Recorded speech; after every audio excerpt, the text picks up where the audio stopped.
حضرت عمر بن عبد العزیز رضی اللہ تعالیٰ عنہ ایک بہت بڑا نام ہے تاریخ اسلام میں آپ کا، حضرت عمر بن عبد العزیز۔ آپ کے حوالے سے آتا ہے کہ آپ نے جو اپنا گھر بنایا تو گھر کی وہ سائیڈ جو مسجد کی جانب تھی اس میں آپ نے ایک بڑا سارا روشن دان بنوایا۔ وجہ کیا؟ کہ جیسے ہی اذان آئے مجھے پتہ چل جائے، جیسے ہی اذان آئے مجھے پتہ چل جائے۔ اذان ہوتے ہی آپ مسجد میں چلے جاتے۔ بعض اوقات ایسا بھی ہوتا کہ آپ اگر اذان میں تھوڑی سی دیر ہو جاتی، تاخیر ہو جاتی، تو آپ خود کوئی بندہ بھیج کر، خادم بھیج کر جا کے مؤذن کے پاس بھیجتے کہ انہیں کہیں کہ اذان میں دیر ہو رہی ہے، اذان پڑھیں۔ یعنی نماز کی طرف توجہ اور نماز کی حفاظت کا اتنا عظیم ذہن، اتنی عظیم جستجو۔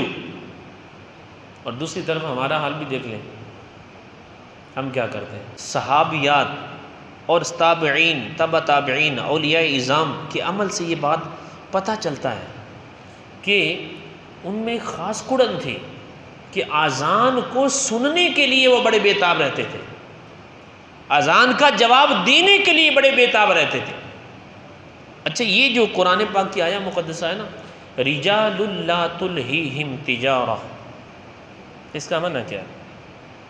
اس کا معنی امام غزالی نے بیان فرمایا۔ آپ فرماتے ہیں کہ اللہ فرماتا ہے کچھ ایسے مرد ہیں، کچھ ایسے لوگ ہیں، لا تلہیہم تجارہ، کہ انہیں غافل نہیں کرتا کوئی سودا، کوئی تجارت، کوئی ان کا کاروبار ان کو غافل نہیں کر سکتا۔ ولا بیع، نہ کوئی خرید و فروخت ان کو غافل کر سکتی۔ کس سے؟ عن ذکر اللہ، اللہ کے ذکر سے، وإقام الصلاۃ، نماز کے قائم کرنے سے، وإیتاء الزکاۃ، اور زکوٰۃ کے دینے سے۔ اور وہ لوگ کیسے ہیں؟ وہ مرد کیسے ہیں؟ یخافون یوما تتقلب فیہ القلوب والابصار، اللہ فرماتا ہے وہ خوف کھاتے ہیں اس دن سے، ڈرتے ہیں اس دن سے کہ جس میں دل اور آنکھیں الٹ دی جائیں گی، اس دن سے ڈرتے ہیں۔ امام غزالی فرماتے ہیں اس سے مراد وہ لوگ ہیں کہ جب اذان کا وقت ہوتا، اگر کسی نے ہتھوڑا اپنے ہاتھ میں اٹھایا ہوا ہے نا، جیسے ہے نا اللہ اکبر مؤذن کی آواز آئی، اس نے نیچے رکھ دیا۔ اگر کسی نے سوئی کے ذریعے وہ کوئی چیز سی رہا ہے، سلائی کر رہا ہے، جیسے اللہ اکبر کی آواز آئی اس نے ادھر ہی سوئی اندر رکھ دی، دھاگا بھی اندر، بس چھوڑ دیا۔ کیوں؟ میرے رب کا پیغام آ گیا۔ کوئی بھی کام کر رہا ہے، کیا ہوا جی؟ اذان کی آواز آئی، ادھر ہی سب کچھ چھوٹ گیا، چلو جی مسجد کی طرف۔ امام غزالی فرماتے ہیں اس سے مراد وہ لوگ ہیں۔ حضرت عبداللہ بن عمر رضی اللہ تعالیٰ عنہ، آپ نا ایک مرتبہ ایک بازار میں تھے، تو جیسے ہی اذان کی آواز آئی نا، لوگوں نے اپنی دکانیں بند کی، سارا کام کا چھوڑ کے نا سب مسجد کی طرف جانے لگے نماز پڑھنے کے لیے۔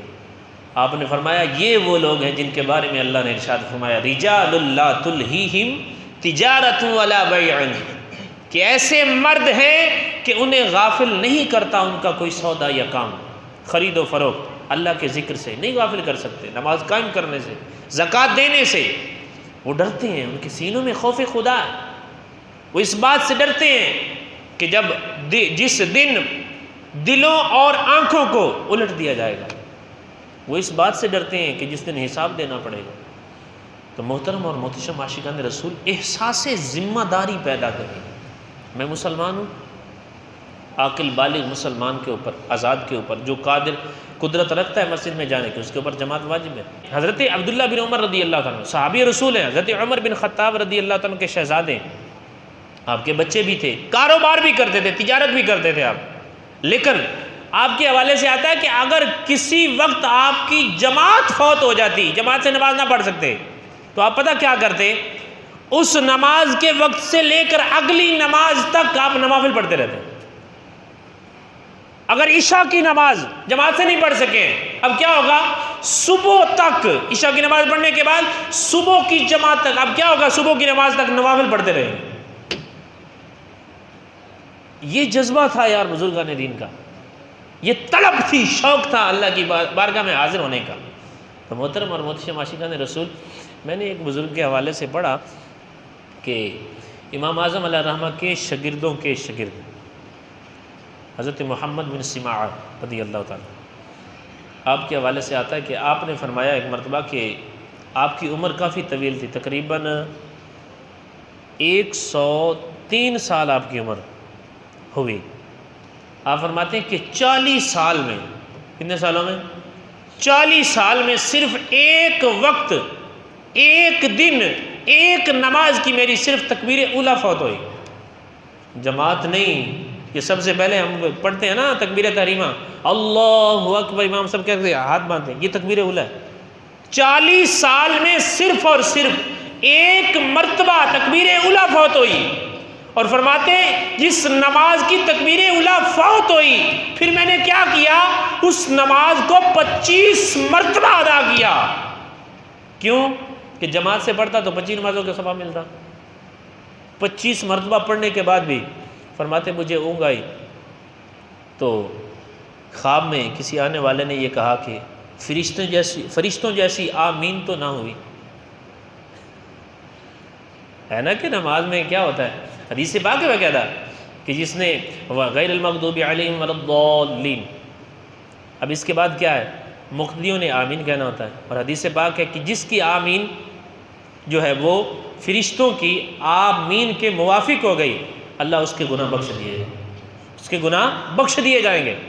تو آپ کو کہا گیا کہ وہ فرشتوں والی آمین تو نہ ہو سکی، 25 مرتبہ آپ نے نماز پڑھ لی۔